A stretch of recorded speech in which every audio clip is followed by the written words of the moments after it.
I'm Rexon. I play entry. I'm Grixer. I play flex. I'm Kansan, the entry for the Soniqs.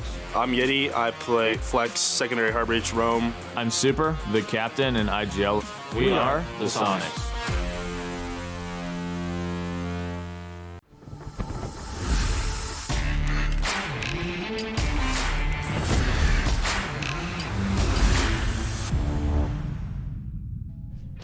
All right, ladies and gentlemen, it's finally here. We're going to get Oxygen facing off against Soniqs. These two playstyles are meant to have such a great series before us.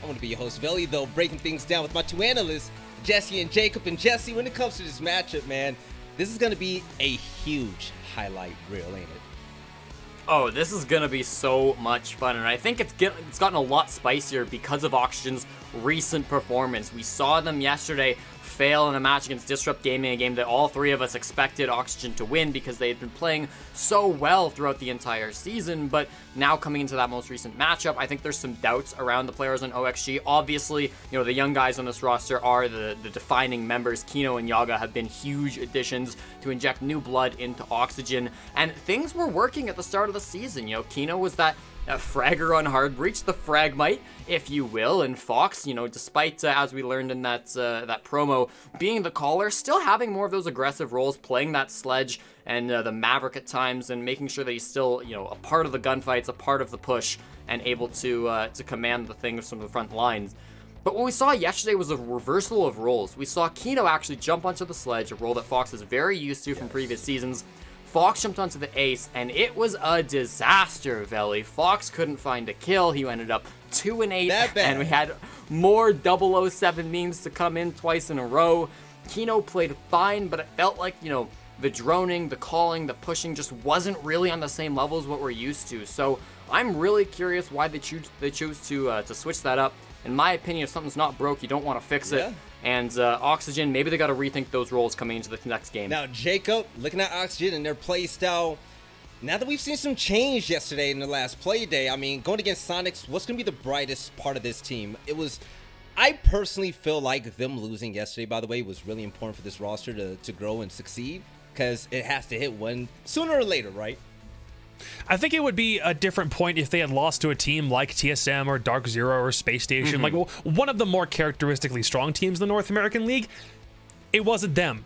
They lost to Disrupt yesterday, a team that was 0-2, that didn't have a lot of bright spots, and they kind of permitted Iconic and other players on that team to wake up, in a sense. It wasn't like, if you were going to lose to anybody, I would have preferred it to be somebody else who had definitely had more long standing in the North American League, but now here we sit. And in this case, I do think what we saw from their previous game is that Kino continued to still play well. He had a .95 rating. He was doing really, really good, and that's pretty consistent with his performance over the past 3 playdays in a row now. Vertical also had a really good game, but everyone else fell below a .7 at a pretty drastic level, and Yaga really didn't have an opportunity to get going in that matchup at all. So if nothing else, it proves that Kino is still doing really well and can still land his shots, even if the role that he was switched to is kind of uncharacteristic for him. And the fact that we heard it in the video, the transition, Foxe now trying to do primary IGL work, I'm curious what role he's going to stick to. Maybe that loss to DG yesterday is proof enough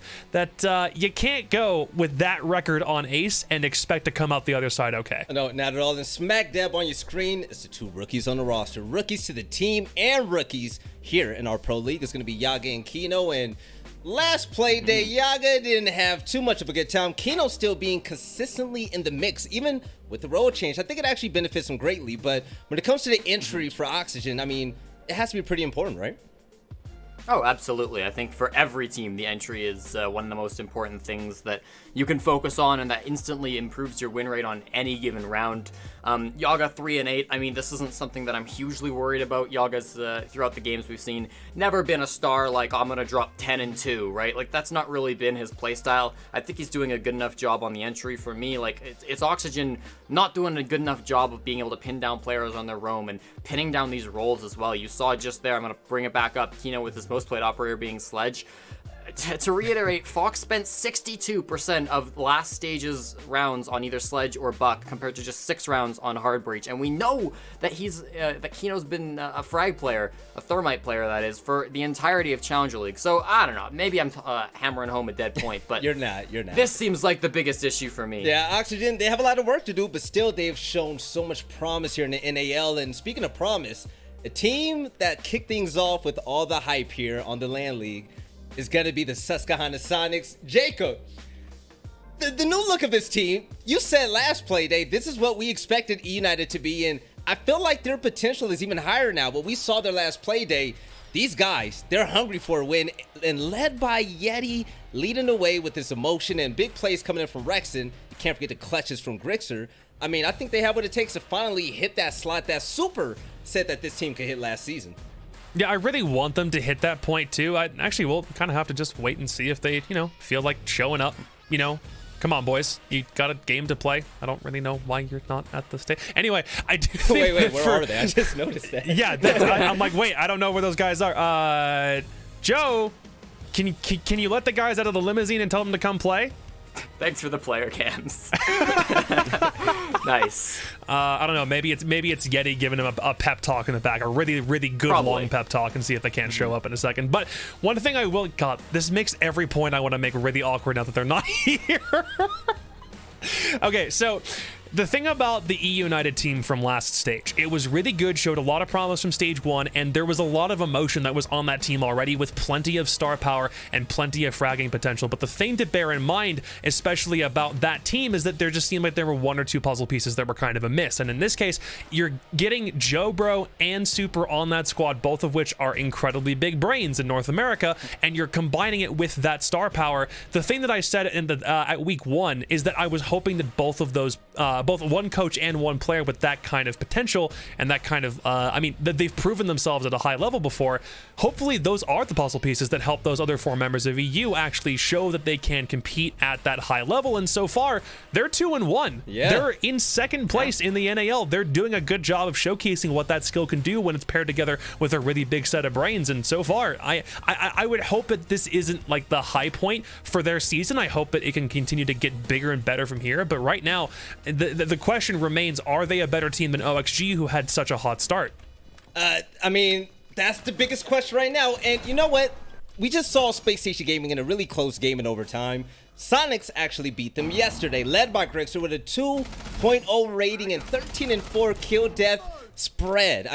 This team, I believe they have what it takes. SSG definitely aren't slouches, but Oxygen aren't as well. Now, the X factor when it comes to this match, of course, we're going to have to worry about Laxing's roam and the wildness of Oxygen with the unpredictability of the Soniqs. And when it comes to the maps, it's going to be coming soon, Jesse. What do you think is going to be the biggest factor in this game for both teams?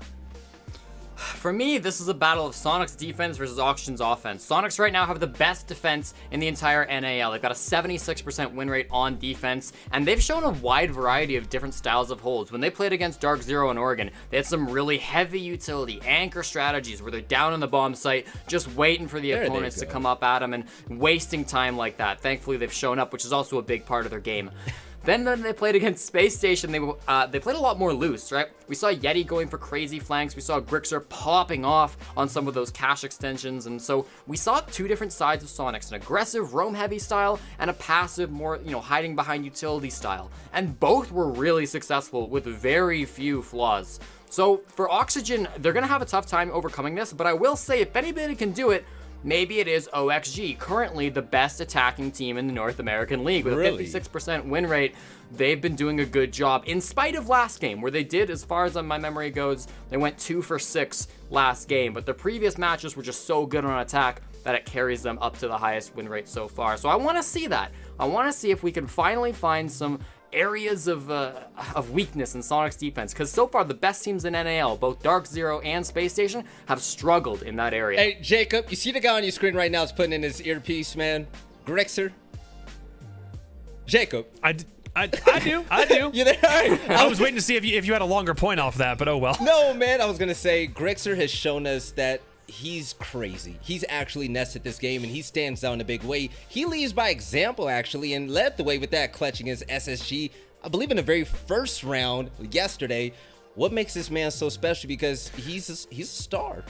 Well, the cool thing about the way that he played yesterday was he was on roam and he was going nuts. He was working in tandem with Yeti, most especially, and he was creating so much impact in places that their opponents just didn't expect. And you can see his stat lines from yesterday, especially 13 kills, 7 deaths. For those who can do math, which I don't think is most people in Twitch chat, that is a better than a 2.0 kill death ratio. The man had a lot of impact in places where he wasn't really expected to be. Good on him, like you said, for leading by example. And so far, if my memory serves me correctly, he is either the number 1. No, actually, because of Bosco's performance in that last game, according to our stats for Siege GG, is the number 1 rated player in all of the North American League. 1.35, 33 kills, 21 deaths, and he leads Eclipse, he leads Kino, he leads Achieved. So far, 13-4. He did even better than a 2.0 KD. Production's got my back on this one. Chat still can't do math.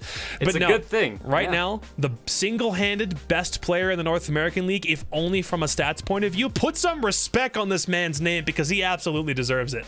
I'm gonna be honest. I wonder if Super actually knows the potential that he's playing with right now, because these players are standing out in a big way, and I'm still waiting for Kansan to show up in a major way again. Kansan is by far, he's by far my favorite on this roster. He's so quiet, but his plays are so loud, right? Jesse, absolutely. The maps have finally been chosen, man. And for both of these teams, what map do you believe we're gonna go to? I think there's a couple different options. I think Consulate, Oregon, Chalet, probably the 3 that I would expect to see the most. Maybe, yeah, definitely an option. Coastline Clubhouse, neither of which I said were possibilities. There's Consulate. Gonna be the first one that I thought might happen. Villa banned up. Chalet. Strong one for Oxygen. There's Cafe Chalet still in the pool in the final 2. Will it get played? Not this time, Jacob. Sorry. We're gonna end up on Oregon instead. This is one that I don't believe we've seen all week long, so it'll be fun to come back here.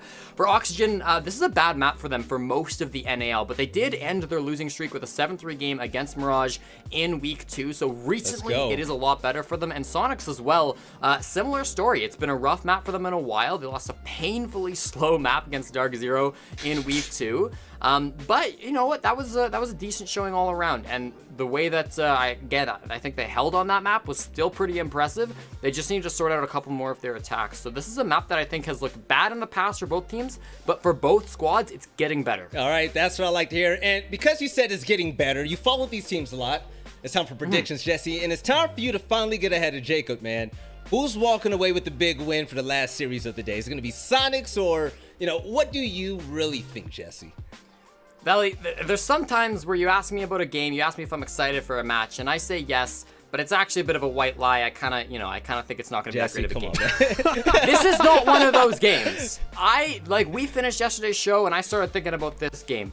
I went to bed thinking about this game. I dreamt up almost every scenario I could think of to try to figure out who was going to win this game. No, for real. I thought, what if Super's actually very good, the best player in North America, and he's been hiding it until this match? What if Laxing is actually 3 children in a trench coat, and he's about to be disqualified for not meeting the age restriction? Maybe. What if they don't put Fox on hard breach? Wild possibilities of how this map could go. That's the point, Jacob. And I don't know. I think I'm gonna give it to the Soniqs because I love their defenses on this map, and I think we've been underrating them. I've talked a lot about how much I like Oxygen throughout this season, but yesterday's performance just wasn't good enough for my taste. Sure, there were some role problems with them, absolutely, but in one day, do I think they've had enough time to fix that? I don't. I think that Soniqs are going to come out on top with this one. I think we're not giving them the right credit that we should be. Jacob, was it just me, or did we both believe he was going to go with Oxygen on that one? I think, yeah, and I was also debating whether or not he's on something right now, because that was one of the most unhinged tirades I think I've heard on this desk in quite some time. Come on. I liked it. No, it was good. It was good. But man, on my side of things, yeah, this does reign more of you literally can go a 50-50 split. It's kind of a coin toss, but we're looking at a team in the Soniqs that lost one, or won one, lost one, and then won their one from yesterday. By the way, before you say it, we're all tied on predictions. Go ahead, make it good. Oh, no, we're not tied on predictions. We are. All three of us are tied. Yes. Yes, sir. Okay, well, I guess on this one, I kind of have to do the chicken move and make sure that no one can surpass me on what is most assuredly not a safe bet. But I do kind of have to agree with Jesse in some respects on this one, but I will let the gameplay speak for itself. I think Soniqs can take this one, even though they lost on Oregon before in this stage, and OXG have won on Oregon so far. I would argue that the opponent in Mirage that Oxygen beat on this map from before probably isn't the greatest, ideal of what a really good NAL team looks like, because they haven't won a single game yet. So I'll leave it there. I don't know what's going on right now. I'm gonna be honest. I thought Jesse was gonna do that to be like different, but you know what? Jesse has had hot takes like that before, and it's come real, right? It's come true. You, Jacob, on the other end, the way you were going, I thought you were gonna say Oxygen, and that says a lot that both of you picked the underdogs to beat Oxygen. If you could even call Soniqs the underdogs right now.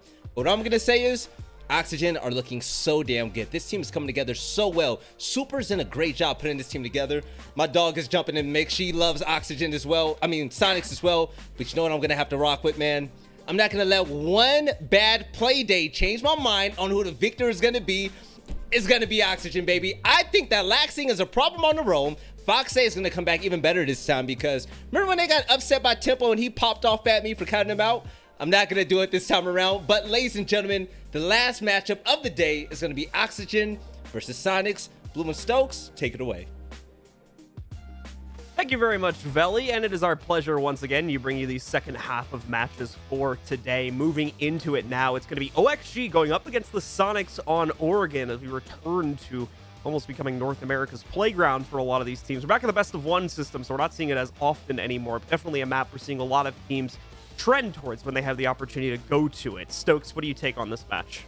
Oh man, I'm super excited for this one, John. We got a lot of drama going on in between these teams, as well as on top of that, both of them tied for 4th right now inside of the standings. So this match has a really big deal on its head. And it's at a really important point in the storylines of the season as well. Oxygen getting off to a great start, but suddenly hitting a bump in the road in their match yesterday. Meanwhile, it's the exact opposite for the Soniqs, having obviously not the greatest beginning, but then rebounding off of a great win yesterday versus SSG. They're looking very strong coming into this matchup now, especially when we look at the overall map results. You guys can see there on the screen now. We've got the players in the arena getting warmed up, so hopefully just a couple more moments away from getting started with the actual matchup. Yeah, absolutely. I think both of these teams have had a really good run of things so far this season. I mean, extremely impressed, as with the analyst desk as well, of the Soniqs and what they've been able to produce. Most notably with Grixer and Yeti. I mean, this is the greatest start for Yeti in particular that we have seen since he was on Noble, and that seems like forever ago at this moment in time. I mean, we're talking about when Crazy still played competitive Siege. So when you think about things in that regard, it's really cool to see them back at this level and performing to such a high degree. Now, up against Oxygen, I think that they have a really good chance. Oxygen, the last series that we ended up watching with them, they didn't perform too hot, but I still think that they still have an opportunity here to beat the Soniqs. I'm not trying to count them out. It's just kind of scary at the moment, I'd say. Well, as usual for this matchup, we have our community poll. We want to know, between these two young gunners who have been demolishing in the Rainbow Six NAL, who's going to dominate today? Will it be Grixer from the Soniqs or Kino from OXG? Feel free to let us know in the Twitch chat or over on our other social channels, most notably our Twitter at R6esportsNA. Go ahead and submit your vote, and we'll have the results in just a little bit on the analysis desk. So, who do you think is going to run around this match and dominate? Oh man, I honestly have no clue. In between these two, I feel like the playstyles match up quite a lot from what we've been seeing from them. So honestly, it's anybody's game. It's anybody's game.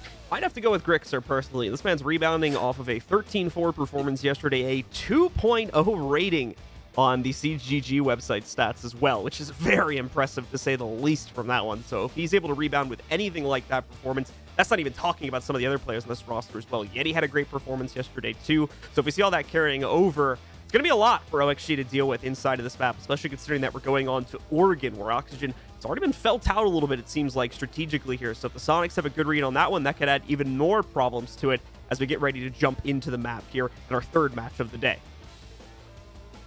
Yeah, I mean, it's been such an amazing season so far for both of these squads, and that's what makes this match so exciting, folks. And that's what we're going to hop right into it. Oregon on the docket between Oxygen and the Soniqs. let's get down to business. Let's get down to business indeed. Oxygen starting off on defense. They'll have the two outer bands. Soniqs has the two central ones. We'll take a look and see who they're going to be knocking out first since we're on Oregon. There's a couple things left up in the air with what you'd like to get rid of, but Oxygen are going to trend towards the meta with regards to what we've been seeing get knocked out, and Thatcher will be the first operator to get removed. Soniqs immediately have their second choice ready to go, so we're in for a pretty quick ban phase here as Ace will be the other attacker knocked out of this match. Not a big surprise there, as he's had so much influence for Oxygen, and especially Kino in particular, who's been really, really strong on that operator, so might as well get rid of that. Soniqs now thinking about this defensive ban. The offensive bans, that's pretty straightforward when it comes to Oregon and its playstyle. Just try to hinder the hard breach in any way possible. Mira going to get removed as well on the defense, and that's another bread and butter one right there. Definitely the case here. And the final one, not too much of a surprising pick here, as Valkyrie is going to get knocked out once again. She's been the go-to pick for defender next to Mira or whatever the other map calls for in recent times. So she sits pretty high on the most banned list currently as far as North American bans are concerned. That'll take us out of that, though, and into our initial round. Let's take a look and see. Oh, no, Fox. We'll see what exactly OXG have to show us for their defensive half opener here. I was looking over at the stats, and I look back and I just see Fox say 007. Okay, now this is where I'm okay with the names.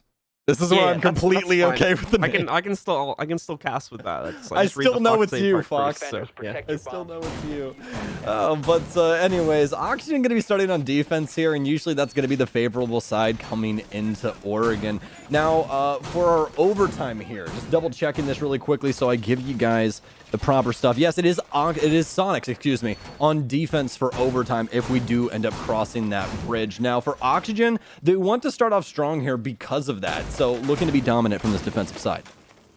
Let's take a look and see. We got a pretty standard setup here coming in for OXG's defense inside of the basement. No major variances in the operator department here, combining the projectile dealing capability between Jaeger along with Wamai. That's going to eat up most of the projectiles working their way in, Foxe on the Goyo will have easy capability to try and delay as well because of the Goyo shields being exploded and obviously the incendiary effects that'll follow that, causing the delay in the late round once Soniqs start to press their way into the basement. But as terms of a extended roam coming out here from OXG, not a whole lot as of yet. Just that normal hold by the freezer stairs, and even then it's pretty well restrained as Yaga just sitting on the freezer stairs themselves, not trying to extend this out into cafeteria or security, as you'll sometimes often see defenders try to do here. Yeah, this seems more just like toy with the Soniqs and back off. Just try and at least get them to focus on you for a bit, try and delay some time, but Oxygen are not trying to give up members early on here. This basement site is easily defendable, 75% defensive win rate on this site as of right now, which is pretty dang high when it comes down to it. Also, I just wanted to touch on the bans because we were talking about those earlier. Actually, Valkyrie, Wamai, and Mira are in a three-way tie for defensive bans right now in the NAL at 57%. Sounds about right. We've been seeing them getting knocked out a lot. Wamai oftentimes a little bit too bothersome to deal with when it comes to his utility capability as well there. So teams are choosing to knock him out a lot. Not necessarily as much on this map from what I can recall from memory, but on some of the others in the pool, he's finding himself getting knocked out quite a bit right now. Heading back into the discussion about the current round, you can see on the ground there, Soniqs have managed to make quick work of the meeting room hatch opening up into lower electrical here where Vertical is currently watching. So OXG have to keep a constant watch on the pressure coming from that hatch now. And of course, the follow-up that's going to come from one of these three staircases. Which one? Oxygen don't entirely know just as of yet, but they're starting to get some intel as they hear some noise working its way down the freezer stairs. Well, plenty of time still on the board for the Soniqs to get this freezer push to go off, but it doesn't seem like they're fully dedicated to it just yet. They do have the hatch as well as every other orifice of this site open. Truthfully, just waiting on the utility to go down and for the rest of this plan to come to a point. Well, my disc's now picking up stun grenades and everything else that's being hurtled at the site from the offense, but it's still just Oxygen sitting on their hands, waiting for noises to be made from the Soniqs. As we initially thought it was going to be this freezer take, but the freezer take nowhere to be found. Looks like it's now being transferred over to possibly a pillar construction take here from the Soniqs. It's going to be a last-ditch effort or just last-minute execute as we're still in a 5v5 situation.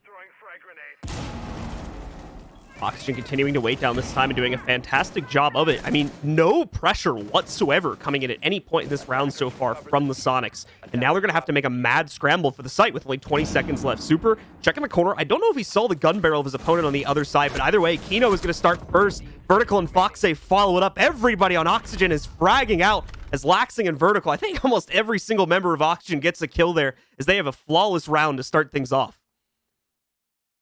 So, Sonics, I mean, very clean opening, Blue. They were able to get all the hatches, no real damage dealt to them. They traded out some utility, but it wasn't anything insane. And then we get down to this last minute, and they just go for a Hail Mary on the back pillar. So what do you think is up? I mean, they really didn't run into any huge problems when it came to Freezer or Laundry. There was no one that was like hotly contesting them. Yes, there was angles being held from Oxygen, but there was no real forceful play for the Sonics, even though they tried to set up that side. It seems as though the Freezer wall being fully destructed how it was kind of scared them off in a sense. Yeah, it definitely seemed like they wanted to use Freezer as the staging ground, so to speak, where they would take control of that and then execute the rest of their play from that point forward. But as you mentioned, the soft wall making it very difficult to actually get down that Freezer stairs position, and there never really was an established plan B, it seemed like. Not until those final 20 seconds anyway, when we saw the mad scramble down into construction to have 2 to 3 players to push that to act as a secondary angle there and try to push the hatch as well. Just overall, the setup from Oxygen countered the plan from Sonics, and they didn't really seem to have a good backup plan, even though they should have had the more than enough time in order to pull that off, considering there was 0 resistance on the first floor hold there from OXG. Yeah, really strong stuff for Oxygen to start us off, and it's going to continue as well, sitting with a very similar strat, but this time on the top floor. Still going to bring Goyo for those shields, so they have some defensive points to at least be able to stand on for some time, and at least delay or probably get a frag. We'll have to see which one comes first, but that's how Oxygen are getting such strong positioning to these forward areas like they did with Freezer downstairs, just having these deployable shields around and able to play some positions that you're not really allowed to do without them. Well, OXG possibly going to take some more direct contestation this time against the push from the Sonics. Last round able to thrive under a relatively passive play and just shut down the 5v5 execute that ended up happening in the final 20 seconds of the round. More than likely not going to have the luxury of that this time, since the site upstairs is far more exposed than their previous choice and is going to possibly force them into some more aggressive engagements earlier on in the round. You can see Sonics with a very heavy focus on trying to gather White Stairs control, but as long as that member of OXG remains in the way, Yaga, to be more specific, going to be problems of them trying to gain control of that. You've got ability to eat up utility here too, so Yaga's not going to have too much of an issue of nades getting thrown his way. You could see, I believe it was 2 magnets and possibly 1 ADS sitting on that stairwell, supporting him for the extended amount of time that he would be able to play out there. But now that all that's dealt with, Rexon will take out the barbed wire sitting just at the bottom of the staircase, and a little bit more actual pressure can be applied by the Sonics now instead of just poking out. And unfortunately, Kansan losing 25 HP. This has been fantastic from Oxygen so far, stemming the tide of Sonics, especially from the shower area. I mean, Yaga playing in such a forward position, but it's safe, and that's the greatest thing about it, is Yaga's done this time and time again inside of the maps that I've been able to catch him playing.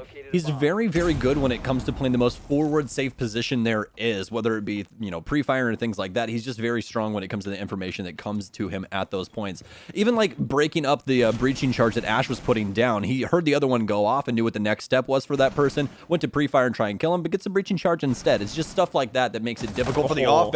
But when you have openings like that, all of a sudden things get easier. Yeti gets one, but Kino fires back in Attic. All of a sudden things get restless. A minute left on the board for the Sonics to make something happen here, but they're not going to have a Maverick to do it anymore. Concussions in for Grixer, but neither of those are going to land.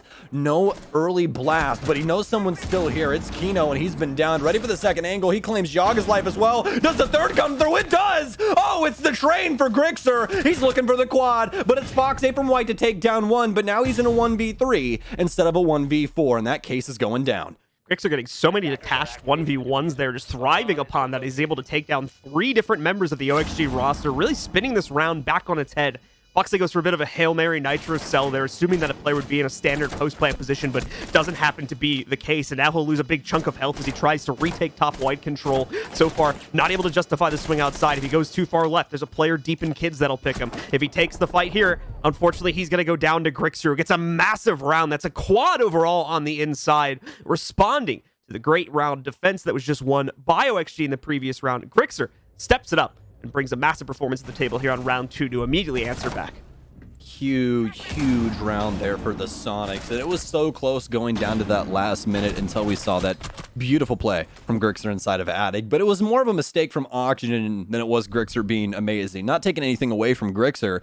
I mean, the guy obviously is an amazing player. We've seen what he's been doing throughout the entire season. But if you're going to give Grixer, you know, just individual 1v1s, that's more than likely going to happen every single time. I mean, like, especially in that kind of situation, like, there's multiple angles there that they can possibly play. They tried to assist with the Oxygen member Kino that died earlier inside of Attic. They wanted to get that refrag. It just didn't happen in the best way possible. When Kino died, they immediately tried to flood back into Attic to get the refrag, but they weren't able to actually match up on pace to where they actually peaked at the same time, and they just ended up dying. And that was really the round right there. After that point, I mean, it's Foxy doesn't have an opportunity. I mean, it's a 1v4, you know, so just very poor for Oxygen, and that's why they feel like they're going to go back upstairs and rerun this entire dang thing. They haven't changed up a single thing about the strategy. 10 seconds left. Oxygen trying to make a run yet again here. Had a promising start. The only place where they made an error, obviously, as Stokes had been mentioning there, was that tad a bit of over-aggression into a player from the Sonics, but had a drone back down in meeting, and then the individual 1v1s going against Grixer there at the end that Stokes had just mentioned. So those are definitely issues they can very easily correct by just not playing as aggressively. So they can try this again, and hopefully they'll come out on top this time if the same results are going to be thrown at them from the Sonics. Taking a look at the Sonics opening gambit in the meantime, it's looking pretty similar to the last round as well, with some emphasis on both big and small tower control. You will notice, though, Yaga, a much more extended position out from White this time, trying to possibly get a kill earlier on and then rely upon the safety of the 5v4 to fall back and play a turtle setup deeper in the site. Well, I mean, if they're going to play the Gambit, I think I'm going to play the London system. That's what I'm feeling like. So, as long as we're talking about chess topics. Anyways.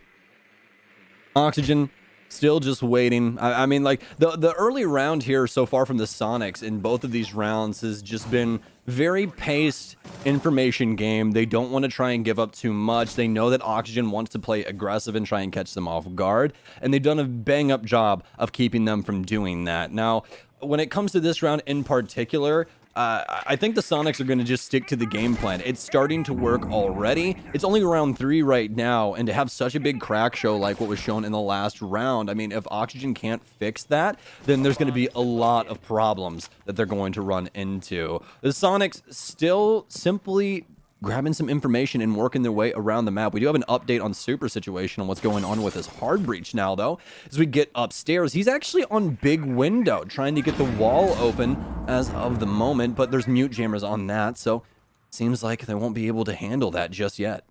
Vert possibly still undiscovered in the freezer stair position as well, so he has some potential to make play inside of the late round, assuming he remains obscured for the next 20 to 30 seconds here while the Sonics complete their droning and, of course, actually commit to the push inside.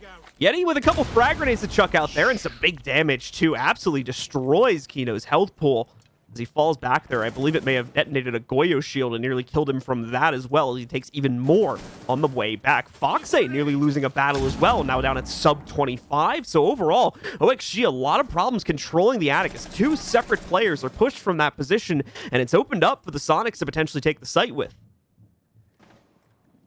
Well, very minimal time now for anything to happen for this offense, but finally we get some action. Kansan with the first frag, and that means the rest are soon to pour in. Possible window play for the Sonics on dorms, with 2 currently on rappel, but it seems like they want to go for the attic play instead. 2 hop inside, it's Foxay on point. He's not going to be able to win out the fight, and now the window swing secure. Super still gets him anyways. Kino not ready for it, and now we're back to a very similar situation that we were just faced with, but different person. Laxing instead of the 1v4 now. No nitro cell, but could possibly have an opportunity here for a frag. Although, is going to get backed off. No, sorry, go ahead. Grixer just going to be able to shut that one down right there. Taking out Laxing and putting him once again as the point I was trying to make, basically saying that Laxing really in that same unfortunate repeak stereo that we saw the last player from OXGB in the previous round as well, where there's really just no safe way to peek that doorway there. The second he goes through it, 3 different people are going to try to spray at him. It is a lost cause no matter which way you try to swing it. So Sonics contain the site upstairs, take control yet again, and force Oxygen back down to the depths of the basement, as we are going to get a... okay, never mind. We're not going to get a timeout here. Okay, well, the Sonics feeling good coming into this next round. Apparently, I guess it's kind of a question now. Are they feeling good? Are they not weren't, feeling and then good? they were. So who knows? We don't really know, but I guess we're going to figure it out pretty soon as Oxygen have unlocked the basement, so they're immediately going to go back there. As we were talking about earlier, this site right here is seldom lost by the defense. As of, well, the earlier statistics, 75% defensive win rate when it comes to the site, which that's just absurd when it comes to Rainbow. Even for Rainbow standards, like you're usually in like the 60s, you know what I mean? That might have been the reason why the pause needed to be called there from the Sonics. Obviously, this is the site that Oxygen have already won back in round number 1, and it was a very definitive win, too, with Sonics just not really able to accomplish anything at all inside of the basement itself, just trying to force and execute with about 20 seconds left, and it getting shut down very easily by the OXG roster. So hopefully things are going to step up a little bit more this time for the Sonics, whether that means getting earlier control, trying to play more aggressively to disallow Oxygen to establish solid positions to fend off a basement attack, or through some other method that we have yet to see from the Sonics. Let's find out exactly what they're going to be doing as the round has now begun. I mean, this has been as action-packed as we thought it was going to be. Granted, it's very late round, but that's more or less just the respect of both of these teams not wanting to lose, to be completely honest with you. They do not want to give up anything when it comes down to it, but the Sonics just doing that much better. Nice. And in comes the harsh clear for Freezer Stairs. They knew multiple Oxygen members were playing in that area. That's the third time, John, that we've seen someone in that exact position for Oxygen, and Sonics cleared out with flying colors. Grixer once again leading the charge here as he has been for the past couple of days. A massive scoreline already for Grixer within this map so far here at 7-0-1. Every single other teammate on the Sonics only has 1 kill right now, so a very top-heavy leaderboard. That is a bit of a dangerous situation should Grixer be the first player to go down, but we've already seen in at least one round the other members of the Sonics able to frag out, especially with appropriate entries being claimed before they actually execute. So not a massive concern at this point in time, but definitely something to pay attention to if it remains a theme for the rest of this match. Sonics already with that 1 kill, though, definitely not going to be rushing themselves here, especially considering there's a 2-man hold inside of Tower, and they failed to account, I believe, for the player up in T2. Foxeye gets away with one for free, trades out onto Yeti, but the question is, how does he play it from here? Super just found another exchange there, eliminating Laxing, and just like that, I should say, the Sonics are now back in control. Well, this is a double-edged sword right now for Oxygen because the Sonics are starting to pressure onto the site and Foxay is off of site. So yes, he does have the roam and a potential flank here in a little while, but if that doesn't go well and they actually get this execute off, then what is it worth? Let's see what he can possibly do here. They've heard that Nitro Sun more than likely across the map. He rushes across Attic, then immediately goes back to Big Tower.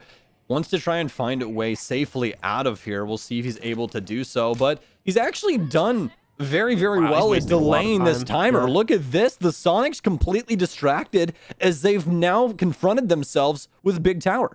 They're hoping they can find a quick elimination on the Foxay here and then dive onto the site in a 4v2 where they wouldn't have to worry too much about particular clears, but that's going to be a bad call there because they end up calling it off, as you can see.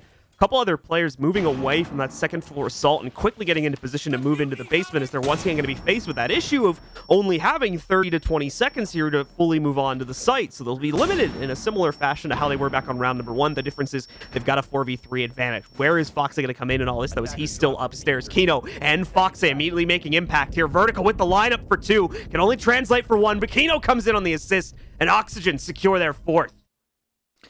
Oh, that is so rough for the Sonics. They had everything going for them, but the roam works out for Foxay, able to get the Sonics distracted just long enough to make the execute way too difficult for them, and he got a frag when it came down to it as well. Some great stuff from them overall for that defense. So, meeting hall now for the OXG squad, and it's been looking pretty strong overall. Foxay continuing to rotate through these different operators. We've been seeing him on Goyo. I think we saw him on Womai there for a little bit as well. Now Echo. I mean, this guy is playing everything and the Legion on top of that. So it really feels as though Oxygen are still putting the older players inside of this team in a position to where they can play truly anything under the sun and try and find some success with it.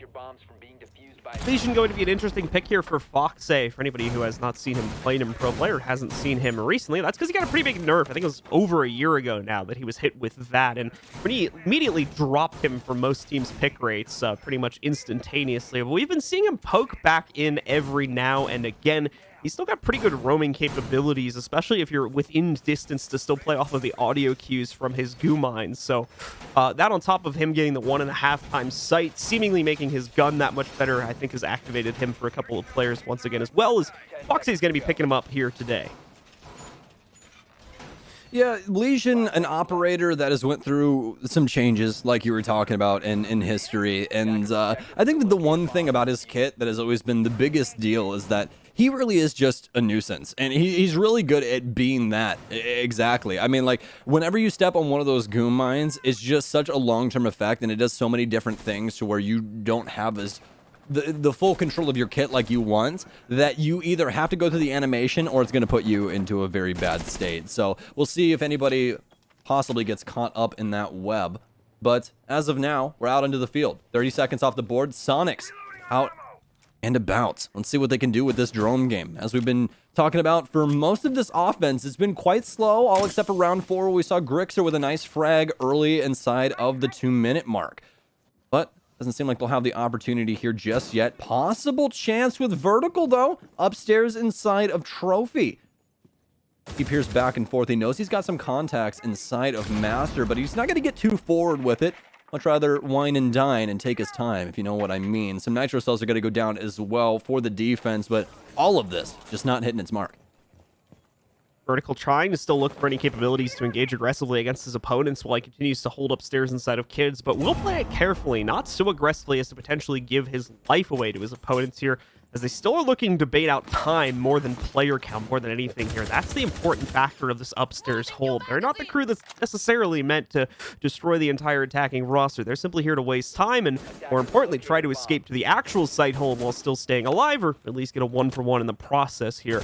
Vertical and Foxay done a great job of delaying over half the round time, now gone and away, but they haven't felt the full brunt of this pressure from the Soniqs roster yet, which will more than likely push them down the hatch to Vertical's right side there. You can see it. Grixer and I believe Rexon trying to work their way in. Rexon with a great catch as well. Fends off the flank from Laxing. Kino and Yaga now Vertical go down as suddenly the Soniqs just take full lower site control. They don't even care for the upstairs roam game as they've completely cleared out the anchors. And now all that's remaining is Foxay hiding in Kids here has to somehow pull back a 1v5. Oh, you gotta feel so bad for him. He does get Grixer, but it's an immediate refrag from Rexon. You know, being able to kill Grixer is one thing. That's a huge blow to the Soniqs, but not inside of a 1v5. That's going to be a little too difficult for Oxygen to try and pull back from. But now we're on to round 6, where the Oxygen members will have a chance to equalize here after that poor round. These rounds that Oxygen are losing are just simply steamrolls in the frag department. The Soniqs are able to just waltz onto site, kill practically everybody, and slap a bomb piece down. So, I mean, that's 3 plants, and that's all of their rounds.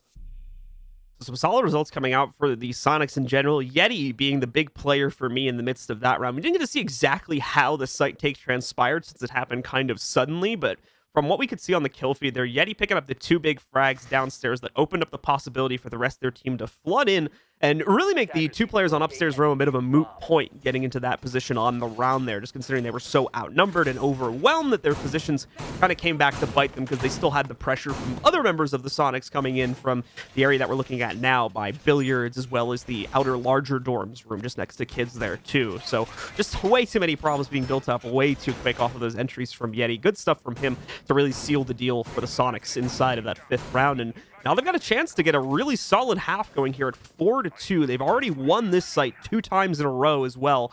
So OXG not looking great going into the final round of the half. No, not at all. And as you were saying, the executes on this site in particular have just been so well done from the Soniqs. It's never looked like they were not in control when it came to this area. And it's mostly through this attic push, which Oxygen still haven't had an answer for. The first time we saw it with Yeti, and then immediately after that we saw it with Grixer. I mean, for Oxygen, as of right now, this should more than likely be the priority, and that's why Foxay is going to be all the way over here inside of Kitchen Hallway, playing near Meeting. So we'll see if he can possibly handle Big Tower. He sees that they're already in up top, but oh no, he doesn't toss the Nitro Cell up to T3, goes to T2 because he hears the repel swing in, and the audio unfortunately echoes towards him. So he's not going to get the right call on that, and that's going to be a burnt Nitro. Close shave either way, as Stokes mentioned, just a little bit too low thrown there as players were just hopping in. So unable to make the impact on T2, where the majority of the detonation actually went off. Didn't really bleed up to T3 there. Can's in a bit of a panicked moment, I think, as he spots a player over by top stairs and has to quickly fall away from that position. That or he just accidentally fell. Either way, not a very massive consequence. In the meanwhile, we're also seeing Yeti quickly open up the attic wall here. He'll be alone in doing it, but the good news is there's no real active pressure against him from the OXG roster. He'll only have to worry about that when he starts pressing down the hallway itself. So he'll be secure, and in fact, I'll correct myself. He's not alone. He does have a player assisting him from up in T3 there, should the need arise. Oh, patience, still the name of the game for the Sonics, and it's paying off for him. No real step forward just yet, but they've reached the point in which they were at the last time, working on the attic, up inside a trophy, cleared Laxing off of the Goyo shield inside of here, and starting to work their way onto site. Just need to get rid of some of this utility, but they also need to worry about a potential flank, as one of these Oxygen members currently on the laundry stairs. It's going to be Foxay from earlier on. It seems like there's another Oxygen member down low as well. Off the air jab, Kansan with the flank watch locks it up. Oxygen not going to get away with that one. Perfect setup from Kansan. Hook, line, and sinker there for Foxay. Nothing he can do about that as he just falls victim to the air jab and the utility that comes along with their Laxing. After we do see the walk-in wall get detonated, tries to throw a follow-up Nitro, but unfortunately not going to sing too loud. There's pretty much 0 damage done from it. Yaga still fending off the attic pressure too. A lot of problems for OXG would start with a failed defense of this attic hold here. So this is a very, very pivotal moment. You can tell Oxygen have already adjusted here, trying to play it passively, bait into angles where they know they can win, but it only goes 1 for 1. Still a second player around the corner, though, and Grixer knows it, hiding behind this hard panel here as Kino has it reinforced, a capability for a quick swing in with the SMG-11 to try to take out an opponent here. Seems to have had Drone there, too, but maybe not as he goes down. None the wiser to Kino's position. Vertical also striking true. Rex will be able to trade on the Laxing, but Kino again finding the impact, leaving it all onto Rex, and with only 10 seconds left as well, it's a desperate play to try to get back the diffuser. Just not going to work out as Kino shuts it down with a shotty to finally give Oxygen a 3rd round at the end of the half. Much better round there from Oxygen, and it's simply because they just played more patient. When those kills came through for the Sonics, Oxygen knew that they didn't have the full control in which they needed to plant. Plenty of bodies still on the actual site, able to just hold crosses and force Sonics to come to them. So well played when it came down to the last minute. Otherwise, it was simply Sonics doing what they had done every single time on dorms. Working the attic area, working that master area, and trying to get those picks. The difference in between these two rounds is simply put that Oxygen didn't get overly aggressive and die a bunch. That's really it. I mean, the Oxygen simply had the man count at that time to actually take it to the Sonics inside of those gunfights. Played to their trades, especially inside of attic where they had multiple issues, especially on the first defense, giving those 1v1s to Grixer so consistently, allowing him to just carve his way through the defensive setup there. So great adjustment from OXG to really rein in their defense on that site and get a solid 3rd round going before the half concludes. But that does now take us into the second half where OXG are on attack. Only 3 rounds coming off their defensive side. Couldn't be closer here, folks, as now the Sonics will look to shut things down from the defense, and we'll see if they're going to be able to do just that. A little bit of a different flair being brought to the table here. Very similar operator lineup to what we saw from OXG. The biggest change being that we're going to have the Aruni instead of Goyo here, being played by Grixer. You know, instead of E-Box now, whenever Aruni's brought for E-Box, can we call it Laser Cube? Oh, yeah, I like that. Please. Really appreciate it. I took some influence from, like, Deadmau5 because of the big cube, so I figured, lasers. It's more of a rectangle, but I mean, like, hey, rectangular prism. Excuse me. I'll be appropriate since it's a 3D shape. Yeah, know your geometry. All right. Listen, I got a C in that class. All right. And I got a C because of my final, dude. I had a D up until the end. School and video games never really ever mixed well. So right, I failed Physics 101 twice, so I'm no better. I think I can trump that. Because of the final. You know that class you have to take for college at the very beginning to teach you to study and stuff like that? Yeah. No one else in my group for our final helped me with my project. I did all of it, and my teacher still failed me. Heck yeah. Love that. Oh, dude, gotta love college professors, right? Oh, man, they're great. College in general. Oh. But moving on from higher education, okay, since neither of us have degrees. Remember, we're the idiots, not you if you got one. Yeah, you guys are the ones getting degrees. We're the ones sitting here and commentating a video game. But either way, Oxygen very quickly dealing with the hatch work that had been reinforced by the Sonics. I believe Laundry, as well as the meeting room hatch, already being dealt with and opening up more play possibilities. X-Kairos also going to go, I believe, onto the sidewall here on the inside of Electrical. Indeed, that'll be the case. A 4-pellet breach, to be specific there, opening up some view into the hallway leading into construction here. We're also going to see pressure from OXG being deployed onto the back stairs themselves. Very light for now. Definitely focusing in a big way on dealing with what Stokes is going to call the laser cube down here because there's so much Aruni resistance, especially on the main door leading into the site. But you've also got 2 to 3 other players on one of the 2 walls leading to the outside too. So this X-Cairo is a bit of a double-edged sword here as Oxygen have to deal with multiple angles when they drop in. Frag's actually going to do massive damage to Rexon as well here as he gets unfortunately caught by that, changing position over to Harry Potter. Such a risky play right now for Rexon, and it's not going to work out for him either. Vertical gets one, but now it's the flood from Oxygen. They get another, but Grixer fights back with a double kill of his own. Now trying to vie for pillar control, but Kansan first to strike inside of there as well. The Sonics are looking damn good coming into these last 35 seconds. They down Laxon inside of Freezer. It's just Yogg as he works his way into construction. Doesn't have case control either. That's down inside of the new laser cube, folks. And he'll have to work his way in here. One of those gates on as well, so he won't have access to that unless he wants to use one of those breaching rounds. But that's not even going to matter. Grixer, Kansan, you guys are looking so solid right now. Sonics claim round 7. Kansan with the swing and peek out there to finish things off, and that's a solid shutdown coming in from the Sonics. Grixer, man, this man cannot be moved, it seems. He's going to be a major problem for OXG, assuming the individual performance is consistent here. He's holding the frontline angle, the very first position that OXG were trying to take inside of the basement, and allowing him to pick up those 2 kills completely untraded for the most part, as far as I can tell as well. Really a big stunt in the overall progression that Oxygen was looking to make in the round. They have to try and find some way around that, as it's definitely going to be a consistent factor. Now that we move to the other sites, it's going to be a kids defense next year for the Sonics, rebounding off of a successful first round. Solid stuff there for the Sonics. You know, I wish that my college professor was as good as they are at this game, let me tell you. But I don't think that's going to happen. Either way, for the Sonics, they're going to be headed upstairs. Now, they're going to be sticking with the Aruni like we saw down low, and it actually did have quite the impact on Oxygen. I mean, they were able to get open quite a few things when it came down to it, but the pressure never mounted to a point where Sonics couldn't handle it. They still had control of Pillar for most of that time. I mean, it really just came down to the wire when eventually it was lost, but even then, it wasn't technically speaking lost. I mean, they were still contesting the area, they just didn't have anybody there, and that's where everything ended up going down for the last 2 members of Oxygen anyways. So, as of right now, I don't think that there's truly anything you can knock the Sonics on. These defenses are looking really solid, able to delay Oxygen throughout the entirety of the action phase, and let's see if they can do it again. Oxygen, a bit of a bumpy road being set up for them at the beginning of their attacking side here, but time to see if they can potentially reverse their fate. They'll be attacking, excuse me, voice is a little mumbled today, but either way, be attacking the upstairs site. We can already see Grixer setting up the Surya gates at a couple pivotal positions, the rotate in from the bedroom connector, as well as the big window, trying to prevent immediate access coming in there for OXG. Speaking of which, we've got quite a few members of the Oxygen roster already working their way into the building and clearing out areas close to Small Tower, leading up to where we've got the extended roam game deployed by Yeti, more than likely 1 to 2 other members of the Sonics roster as well here. Yeti will just deny the drone real quick, as we'll see that work its way in, and we'll wait for the next engagement.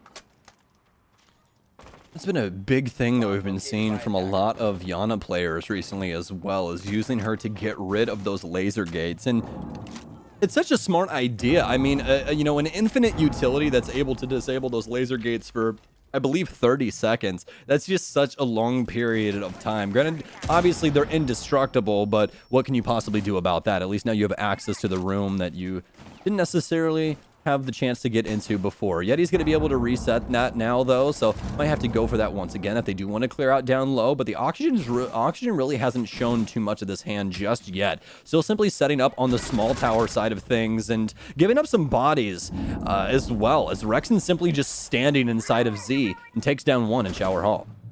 important air jab going down there as well. Denies the additional pressure that could have potentially come in from Grixer, another one of the players in the roam game here, and will allow more unrestricted access to the white stairs push here for the members of OXG that are able to work their way into it. Laxing with a great find there takes out Rex, and Grixer getting hit pretty heavily too upon trying to get aggressive by the back stairs here. Super with the first response to even us back out into a 3v3 there as he finds an important pick against Kino. Still maintaining control of the kids' dorms, and really, as far as I can tell, the only one actually in the site resisting the push at this point. So a lot of pressure on him until we see the rest of the team able to successfully rotate back up. Yeah, these drones are going to realize that fact sooner rather than later, too. So the pressure, the longer it takes for these rotates to work their way back, the more pressure is going to build on a super here. There we go. Vertical, wrapping in, taking him out. Here comes the wrap now from the other two Soniqs players as Yeti and Grixer make their way back up. They also don't realize that it's really only 1 to 2 players in the site right now. This is a little bit chaotic as we get into the post plant. There's still someone from OXG roaming around downstairs, about to stab Yeti in the back if he doesn't pay attention to it. There you go. Foxay up the stairs, knocking out Yeti, taking him down, and he gets the last one against Grixer as well. A little chaotic there as the roam game from Soniqs gets a bit ahead of itself, leaving Super exposed, and overall allowing Oxygen right into the upstairs site. I don't think they fully thought that one out. That was not the best thing. Oh no, that's just, oh, they're bullying him, John. That's not, you know, that's fine. But anyways, that was a really good play there from Oxygen to be able to identify Soniqs, well, at least Super, being alone inside of sight. That's going to happen no matter who it is. I mean, obviously we're memeing because it's Super. But, I mean, if it's Smoke alone on site and that roam game is happening in that way, Oxygen have a free route into sight. They simply just walked up white, waltzed in, and vertical shot him. That was it. There was nothing more to it. It was very, very straightforward. So, I mean, to get to that point, obviously there were some exchanges earlier on. And I really liked what Soniqs was doing with the roam game, but at a certain point in time, when you lose enough members to make it to where there's a singular man on site, you should not be roaming any longer, at least with that amount of people. Somebody needs to go back to site and assist their teammate to keep things locked down. Otherwise, that's going to happen 9 times out of 10. Yeah, as far as I can tell, there was a valid reason for Soniqs to delay their overall rotation back upstairs, and I think that's just because they didn't know exactly what was going on with OXG's positioning on the first floor. Obviously, they didn't want to rotate up freezer stairs or laundry stairs, trying to transition back up to the second floor and immediately run face first into a member of OXG upon trying to do that. So that's probably part of the reason why it took so long for them to work their way back up there. Obviously, default cams are gone at that point. You don't have Valkyrie to play off of, and overall, nothing like a Maestro or anything like that. So overall, info was probably at a very minimal state for the Soniqs. They're making that rotation from the basement back upstairs difficult, even though they absolutely had to get it done, and they paid the consequence for not doing it so quickly. Well, they'll have an opportunity to reconcile this as for round 9, we're back inside of dorms. 4-4 right now in between these two, and it seems that we do indeed have a match on our hands. I was getting scared there just for a moment when the Soniqs are getting plant after plant after plant, but I mean, we're still here, and Oxygen is still fighting. Both of these teams have been so impressive throughout this season as well, and I think that that's something to notate. I mean, Oxygen have been impressive for quite some time with their particular playstyle, and a peculiar one at that, but with this new roster, they just look refreshed and reformed and ready to play this game once again. It seems like some of the most exciting Oxygen plays that we've seen in quite some time. But as for the Soniqs, I think that this has been the most confidence I've had in this roster since its inception. I mean, I really, really liked, you know, like Iconic, Easily, and our European boys. But this roster right here just seems to mesh so much better. Not to mention the crazy run that Grixer has been on here over the last 2 to 3 matches now. Like I mentioned in the pregame, just going to bring it up again as we've probably gotten a couple new viewers since then. This guy had a 2.0 rating in the last match. That is, for the most part, unheard of. And so incredibly promising stat line coming out from Grixer there, and I'm not gonna lie, he probably is getting close to something similar to that if the scoreline stays as competitive as it is right now by the time we get to the end of the game. This man's been on fire and is looking to continue that performance here today. We're currently 12-2-5 inside of this match. Talking more about the specifics of round number 9 here, though, we are once again seeing Oxygen work their way in for a relatively quick first floor clear, especially on the small tower side of the map. You can tell a lot of emphasis going on the big window just above the small tower clear as well here is possibly Oxygen looking to speed up the overall pacing of this attack, maybe not trying to deal with the first floor roam game that's extended over towards big tower and some of the other parts of the map here.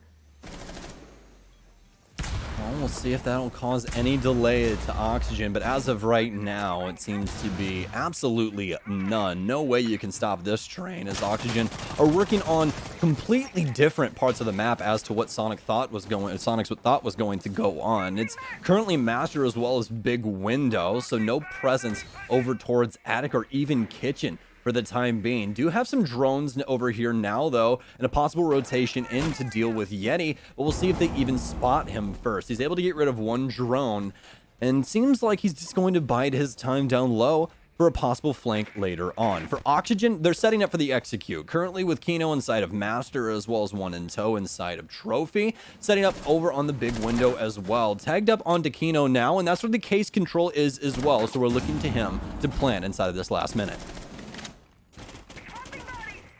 Going to line up a little bit of an angle for himself to play off of there. Should we see additional pressure work its way out? A great spot from him to just delete Kansan's head. Flaxing gets a similar pickup against Rexon here, and that all of a sudden throws the round up in the air. Soniqs down a player here, but Grix are still in the midst of Attic, potentially causing issues. That's not to mention Yeti's position just below the Big Window, too. It does look like OXG are very well aware of that, though, so they are not going to go directly into that, potentially giving a kill away to Yeti. They'll have to directly challenge him from the inside of security if they'll go for him. But no, he's ready for the challenge, heads out, gets one before getting traded out, and ultimately it will leave Super alone in the same position too. Depths of the kids' dorms here, going to try to sneak himself out, finds the pickup, tries to deny the plant, and comes so close to doing it, relaxing just that much quicker on the trigger. He takes out Super instead, and OXG take the round. Great attempt there by Super, but the Overwatch just too strong from OXG. And that's just a strong round from them as well. They didn't even take Attic control there, and that's the biggest part of that round for me, is when you go for a plant inside of games, it's extremely difficult to try and pull that off when you don't have that Attic control, because the cross is just so strong there. But we saw Kino get rid of that with that nice frag from inside of the Master Closet. Simply, and then after that, Oxygen simply held down the Big Window, and it was just overall done from that moment in time. I mean, the Sonics didn't necessarily have a chance to try and battle back into that one just because of how harsh those crosses are. I'm honestly surprised by both of these teams on their offenses on how slow moving they've been. I mean, both of them are really taking their time, trying to figure out what the enemy is doing, looking into this defensive setup. I mean, this is just very well thought out, and I'm not trying to take anything away from either one of these teams, but these are the last two teams that I thought were going to do that. So, like, Oxygen's usually extremely quick and pacing. Yeah. They really want to get in people's faces. The Sonics, I mean, throughout this season so far, they've been quite aggressive, if I do say so myself. So, to have them both waiting down to what seems to be the vitality time, those last 15 seconds, it's just kind of a weird thing to see them doing it. I mean, it's awesome. I've been loving this strategy. It's just weird to see these two names attached to it. Well, either way, we're going to move ourselves into round number 10 here. The Sonics bringing a massive increase to their performance so far in this season. That's continued into this match. OXG, on the other hand, definitely not taking the loss they took yesterday very lightly as they come back storming with a new look, it seems, here on trying to take down the Sonics and, more importantly, reaffirm their current control over the league for the most part that they've had going up until yesterday's very unfortunate defeat. Oxygen, in the meantime, taking some very quick control and actually might be pushing relatively aggressively into Freezer here. Just to take out the default, though, it seems, as Yaga does not want to push the advantage he has for himself any further to potentially give himself away here and give Sonics the opening 5v4 advantage yet again. Well, Oxygen changing some things up inside the lineup. We now have Vertical on one of the most explosive operators for the offense. It's going to be the Ying with her Candelas coming into play, so we'll see if anything gets blinded by the light when it comes down to that last minute, because I highly doubt we're going to be moving any quicker than that. They want to make sure that the Sonics do not have an opportunity to slow them down from reaching map point. This is Oxygen's chance to gain quite the lead on the Sonics going into what could be possibly our last round. Still getting rid of just most of the utility. Got the hatches open now, trying to get some sort of view into Rexon's location over near the boiler area, but that's not coming easy to them. Trying to burn out the gates, but unfortunately, we're still going to see the magnets continue to cause problems as well. The Surya Gates, the first one going out to Pillar at least being dealt with. We are going to see a couple of the X-Kairos work their way and just trying to get a little bit of a view going out. That's a nice find from Foxe there as they're finally able to work one of their nades past the gates and onto one of the players from the Soniqs. Is probably the most important member of the Soniqs in this situation going down too. Grixer getting knocked out. That's their frag leader by a massive margin right now. Missing him, we'll have to see what else the Soniqs are going to be able to take care of in this final minute. Thankfully still has a solid hold, and more importantly, Oxygen have not successfully pierced the veil on any of the 3 staircases just as of yet, but that may be changing now with a second entry coming in from Kino against Rexon. Oh, and it seems as though it'll be all hands on deck. The Candelas go off and Oxygen flood in, but are they wary of the man at Pillars? Vertical finally turns around. He claims Yeti's life, and he's going to roll the Candela underneath the laser gate. Gets rid of the ADSs as they continue this bombardment of the site, but Kansan and Super still both alive and with a chance here, but Kansan's been taken down. It's all down to the team captain himself, but I can't even finish my phrase before he dies. Oxygen able to claim round 10 off of a fantastic Ying execute. OXG finding revenge from their unsuccessful attack here earlier on inside of the half, and more importantly, pushing themselves that much further onto indeed the match point coming up right here. The Soniqs, initially a great start to this half, but unable to translate it as we moved into the later rounds. Oxygen quickly have retaken control, over this matchup. Now we're going to see them try to seal the deal with 2 chances to do so before the Soniqs come back again and trigger us into OT. OXG are pretty much expecting them to go right back to basement, and they're correct about that assumption here, so the Ying will be immediately repicked by Vertical. I'd actually be surprised if we see the 6 pick off of it, but let's take a look here. The thing is that there's really nothing the Soniqs can do against it. Like, I understand why they're getting rid of it because, Ying is one of those things where you just pull her out every once in a while, right? It's kind of like, like the one-trick pony thing. Like, you just use it once and then you put it back in your pocket and that's it, pretty much. Yeah, She showed it. It's like show and tell. Like, look at my shiny thing. Okay, that's it. I have to put it away now. Exactly. It's like any anime ever where they just like, oh, and the ace in my sleeve, ha! Just like pull. Yeah, that's Ying. That's her. Like you do it once and you're like, okay, that was the big flashy thing, and they don't do that anymore. So they're gonna pull Jackal out instead, I think that's actually a smart pick, considering that they were like fidgeting over the E-box hatch for a good 30-40 seconds there, and there's definitely gonna be some footsteps in that spot on the map. So that's true. Yeah, that's true. But the other thing is, like, I feel like Jackal comes into play quite often when it comes to roam game. So if the Soniqs have a roam game, great, and it looks like they're going to do that. So it looks like this 6 pick is just this is so perfect like right now. It's 600 insane. IQ read. Yeah, right. But I'm still with your previous call. I think that the Ying here, like, you really can't do anything to it. They cleared all the magnets. She can roll them underneath the Surya gates. There's no real way to get around her, but you can't knock him for bringing Jackal. I mean, this guy is just annoying. Like, when you bring Jackal, you always have an opportunity, especially with that info. And Yogg's poor day is just going to get even worse. 1, 2, and 9. He's not going to join the 007s, but he will at least be working at Olive Garden. Yogg, assuming it was a relatively clear room there as he worked his way down, the drone that was working his way in spots the enemy at the last second, and it didn't seem like he was ready for the fight. So he'll go down to that one after clearing it out in previous rounds and finding no one there. A bit more aggression working its way in this time. So this is where we'll hopefully see some more use come out of the Jackal here from Vertical, like Stokes have been talking about, trying to deal with the roam game if there was any, but that's the problem. We've seen it push itself back pretty heavily.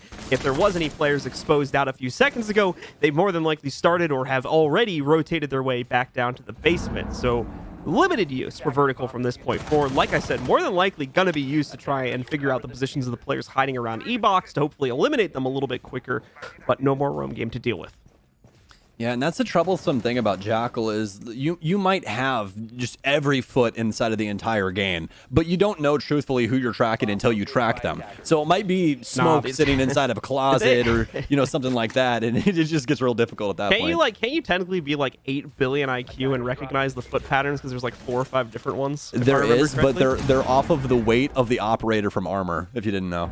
Oh, yeah, so it's a different foot per armor class, and all of a sudden things start to pop off, but it's not for the offense, it's for the defense this time. The Soniqs take it even further. Vertical and Laxing, the only 2 that remain. That Jackal pick just not enough to get them onto site. They do still have some smokes to be able to mess with the line of sight, but I don't think that's going to get them too far. We do have a nice pick here from Vert. Is he starting to take some people out inside of Freezer? But another issue all of a sudden rears its ugly head. There's a lot of bulletproof materials laying around on the ground, and they just so happen to be called Banshees that aren't going to allow him to move forward without loud, a lot of noise, and to do it very slowly. Oh no, not like this. Down to the 1v2, but 30 seconds remain. And if there's one man you want in a clutch position to win you the map, it's got to be Laxing.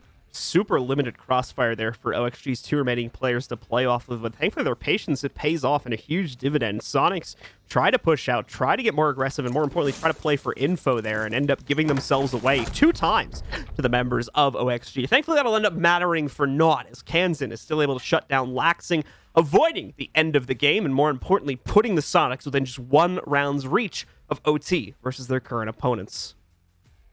All right, well, as you said, 1 round away. The Soniqs have an opportunity here. Now, the real question is, where are we going? Because so far, these defenses, they've looked abysmal. And I want the Soniqs to be doing better here, but they can't just be doing good on a singular site. And that site so far has only been basement. Now, they're going to take it back to dorms, which they haven't won just yet. They've had 2 opportunities, and both of them went sideways. Let's see how Oxygen want to deal with this. Both of the previous offenses were through not only Master and Trophy, but as well as that big window. So the Soniqs should have an inkling of what's going on here. We could possibly see some adjustments, though, coming in, as Foxay going away from the Maverick, because they really haven't utilized it that much on this particular offense, and going over to Nook, an operator that we never see.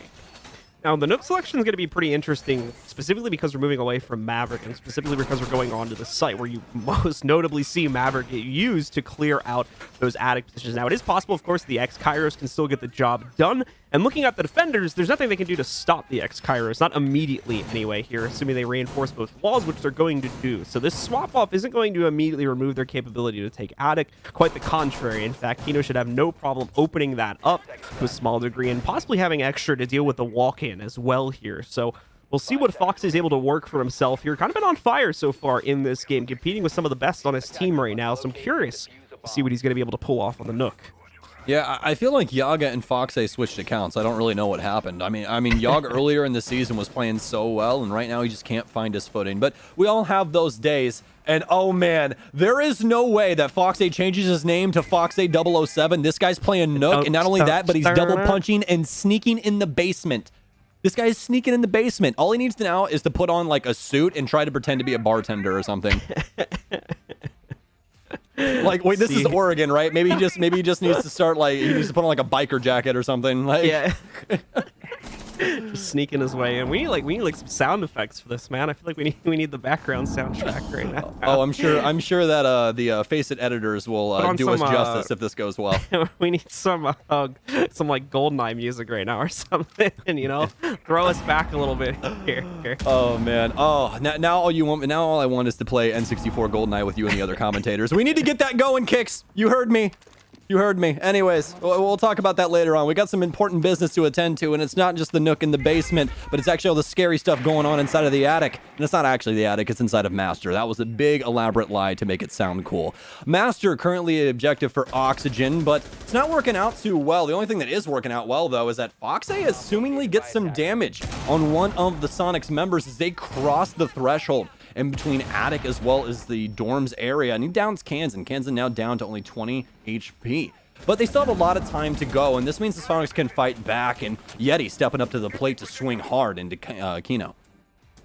Great defense being put up here by the Soniqs, pushing us even closer to OT. However, at the same time, some serious damage taken by both Kansan and Yeti over the course of that one. Frag goes out, banks a little bit, but that bank actually helps them slightly, as I think it does damage to Grixer that it would have otherwise not done had it gone to its original intended target.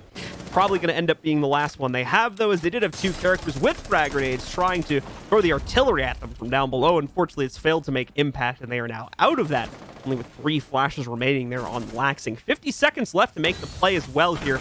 So coming down to the wire, Oxygen needs to start putting pressure on Soniqs' hold, and without a kill to prime them for their execute, every step they take is going to be a risk as they inch towards the site.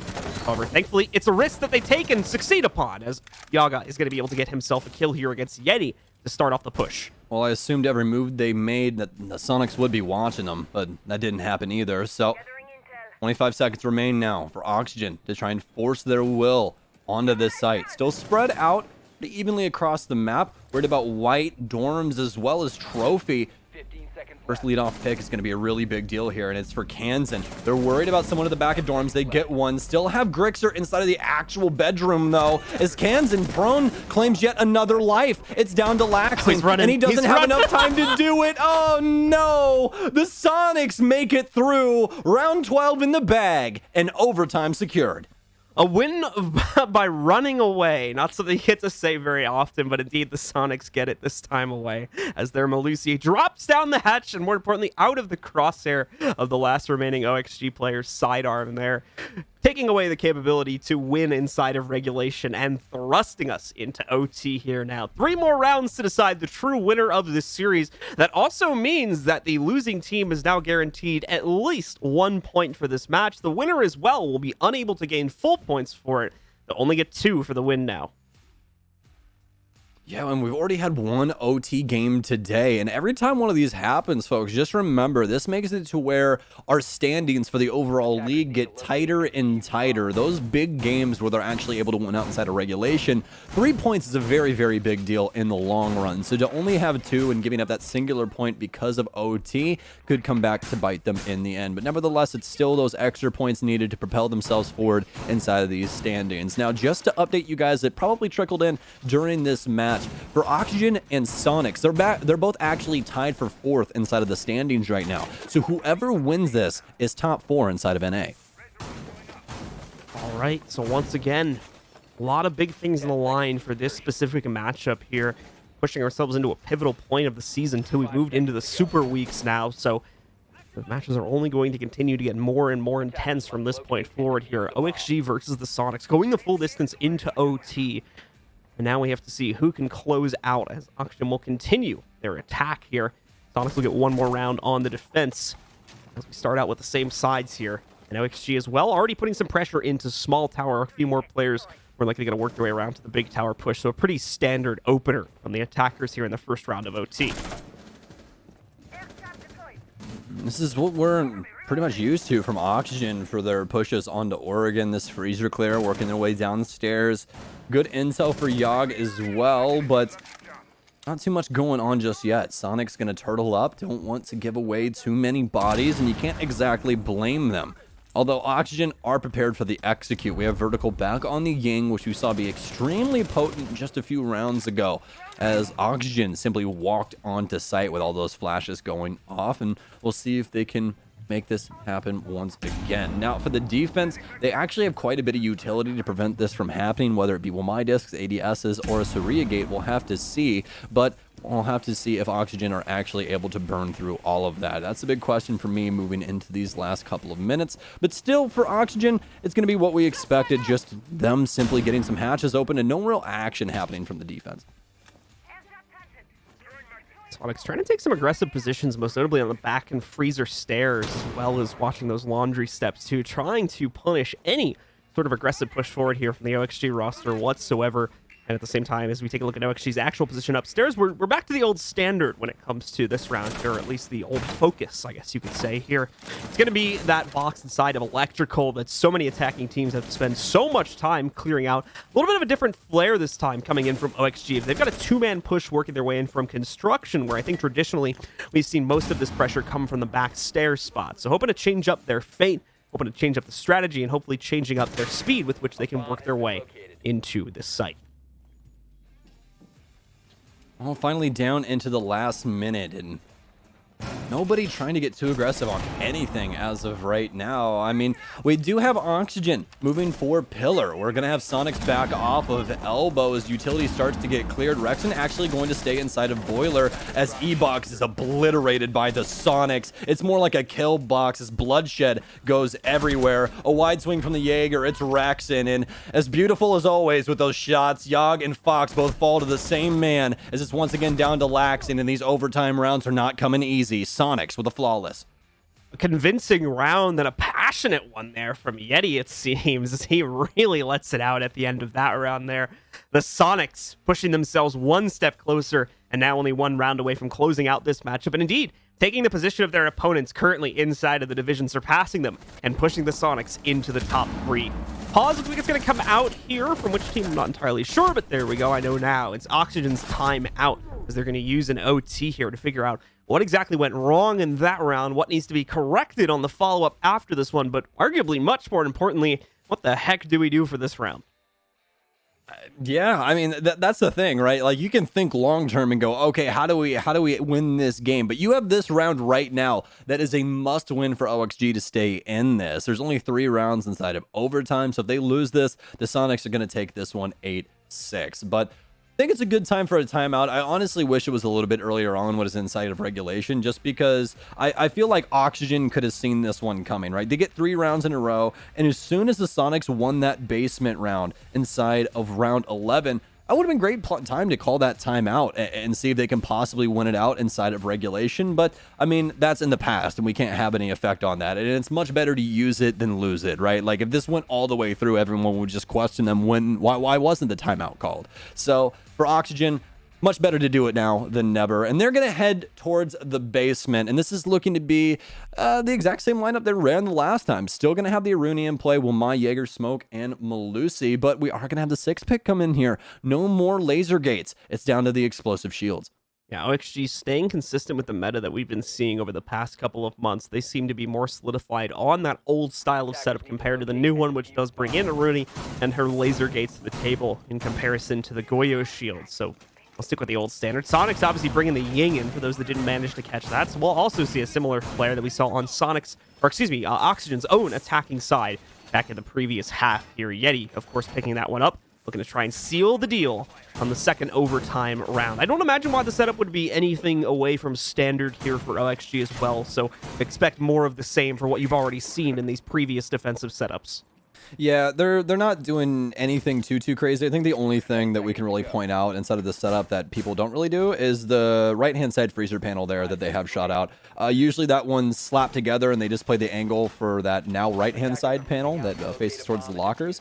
But instead, they have that entire thing open just to make it a more difficult angle for any of the Sonics members to attempt to contest from the freezer staircase. And that's a really strong thing as long as you know where they're going to be popping out from. Because that's why I feel like a lot of people get caught off guard is when they're not used to playing a position like that. They don't exactly know where the person's actually going to exit the corner from because obviously they're coming down a staircase, so it's a different level than just walking on the bare ground. So gotta watch yourself in that, but these guys are pro players. I just wanted to make all of you at home aware so you're not like, why is this guy literally floating on my screen and shooting me in the face? So Vertical waxing holding the double team hold here on the front main staircase. You can see them both taking care of that one. That might actually be the freezer stairs now, but either way, getting the best of me here.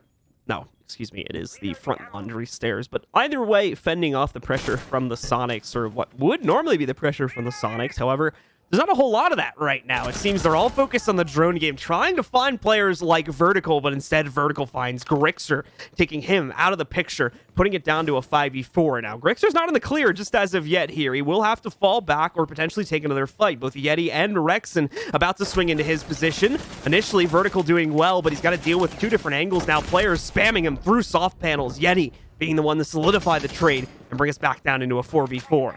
Oh, such an aggressive take from Soniqs, finally taking down Vertical. He was able to delay a lot of time, but the biggest aspect of it being taking down Grixer. He's been so potent already, has the most frags inside of the game right now, and both of our top frags lying in the grave. So we'll see what these 2 teams can do without them. This round, so very important to both of these squads. Sonic still breaking up this top floor as they did get a little delayed from that roam once again, but this still seems seemingly straightforward. Doesn't seem as though they are really focusing on E-Box at the moment. They do have the hatch open, so they can always rotate back and try and clear out some things, but we'll have to see where this opportunity actually leads them to. Are we going to get this freezer offense, or is it actually going to go through E-Box with this Candelas like we saw previously? Once again, down to the wire here. Going to see a very late time to execute the Candela. Ready to roll, but is it going to make impact working its way into construction? That's the question right now here. Yeti has had it primed for a while. Going to dump the flashes first to make sure that the Candela doesn't get eaten up by something hiding on the inside. And there it goes. 1, 2, and a third to follow it up as well here coming out from Yeti as all of the Candelas are used to flood down into the basement. Yeti works his way in, but Yaga fades away. One of his nitro cells to pick up a response kill. And aside from that, Oxygen are cleaning it up here. Goes down to a 1v2. Kansan, one of the few players able to trade out frags, still alive. And more importantly, still in this 1v2 situation. No players being being presented to him, though. He's forced to make an aggressive move, gives himself the case back, but can he get the kill? No. Kino shuts it down. We go the full distance to round 15 to settle this. Kino's shown exactly why he's been so strong for this squad so far this year. And this guy is a rookie. I mean, every single game we've seen him in so far, he's just been playing lights out. And once again, perfect opportunity or perfect example of why Oxygen picked him up. I mean, that entire round really rested on his shoulders playing inside of construction right there. Able to not only get around the Candela flash, but also pick up the frags on the entry from Soniqs working their way down big stairs. Fantastic stuff from them to try and counter out that Ying execute, because it was done pretty dang well by the Soniqs. So, I mean, for OXG, very, very big round there. 7-7 now for them, and they've switched over to the offense for our very last round here on Oregon. And we're going to have a 6-pick once again. Vertical's been playing so many different operators for this offensive lineup, and he's going to do it yet again. Buck coming in for this final round. Buck, a potential change-up for the formula, but one that we've seen used quite a bit before. The potential for Oxygen to be able to clear out the lower floor hold, most notably inside of places like security, as well as cafeteria. That'll open up into both large and kids' dorms as well, as he'll obviously be able to use the skeleton key to panel out all of the floors sitting within that site, and potentially reveal a couple of the Soniqs players, allowing them to get away with some early kills should the best case scenario unfold. Very curious to see how this works, as those anchors sitting in deep sight were a problem for Oxygen back during their regulation attack rounds. Yeah, they were. And taking that into consideration, it begs the question on how Oxygen wants to execute with this lineup. I mean, what it seems like you would want to do is flush everyone out of the dorms area with that skeleton key and force them into, you know, a disadvantageous gunfight. So we'll see if they do try to claim that space down low, but they have to deal with Yeti, and I think they know that. He's been down here for most of the time when they run this setup, but it's been mostly centralized around the kitchen area. We haven't seen Yeti go for a deep roam like this one just yet. So honestly, this might be a change up from the Soniqs, you know, just being a step ahead of OXG inside of this last round. Breaching charge deployed. Well, already seeing some quick clear work being done by OXG, not gonna have a whole lot of resistance inside of the cafeteria area specifically. Now, Yeti was in the area a moment ago. I saw him aggressively swinging his way out, but he's fallen back in a big way, going all the way to laundry stairs, holding the main stairs as well here right now, and he's not even gonna stick around there. He'll retreat all the way back up. Super is actually gonna find himself drilled out from down below here, so he has to shift into an awkward position. There's not really room for him anywhere else inside of this room, or inside of the attic for that matter, so has to try and find somewhere else where he can hopefully play out the mid and late round here, since Oxygen are clearly starting to cause problems by taking over that for free. And that's not even to mention the fact that we haven't seen the Buck play out as of yet. I don't think he's been able to do much with those skeleton key just as of yet. No, he hasn't. And, you know, just to update on the roam game as well, Yeti's actually back on site. He's inside or on the top of Armory stairs right now, actually in Armory in the current moment.